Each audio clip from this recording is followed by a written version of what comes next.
All right, let's talk about the next stimulus check and the next stimulus package and all the updates we have there. And let's cover it in about 3 to 4 minutes. That way you can get everything you need and be on with your day. So Biden met with some of the country's biggest CEOs to chat about the economy and the upcoming stimulus bill, to get some ideas from them and just voice opinions back and forth to each other. It was about a 90-minute meeting. They discussed minimum wage, the earned income tax, and other ways to help recover the economy and get back to the standard that we set before the pandemic. Now, Biden started speaking for about 15 minutes, and he talked about his plans and his concerns for stimulus and for the economy, and then he threw that to the CEOs to see what their thoughts were. The CEO of JP Morgan Chase talked about an idea that he has to increase the earned income tax. Now, the earned income tax is basically a negative tax for the lowest income earners, and it's a very successful program and offers a ton of relief to the lowest of income earners. So he thinks that that should be expanded and explained just a little bit better so there's more visibility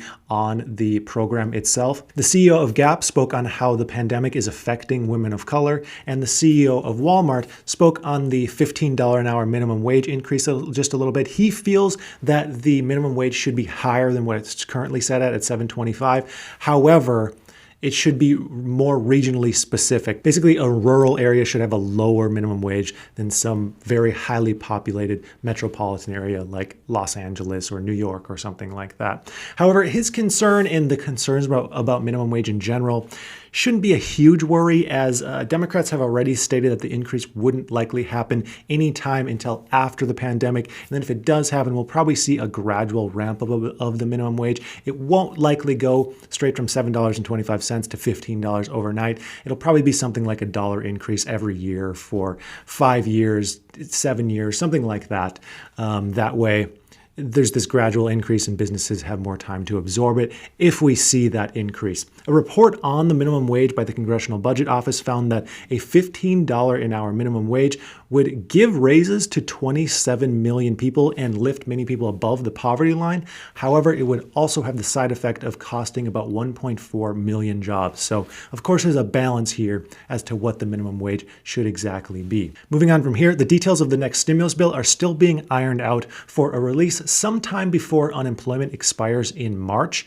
On Tuesday, there was a 12-hour session in the House to debate details and make amendments on the next stimulus proposal.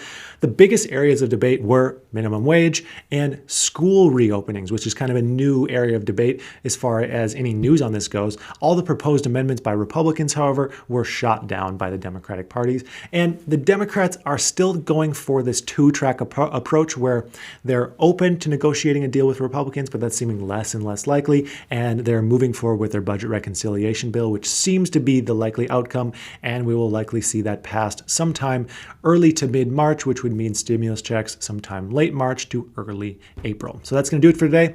I would like to thank you for watching. If you enjoy these short updates, please consider liking and subscribing, and of course, have a profitable day.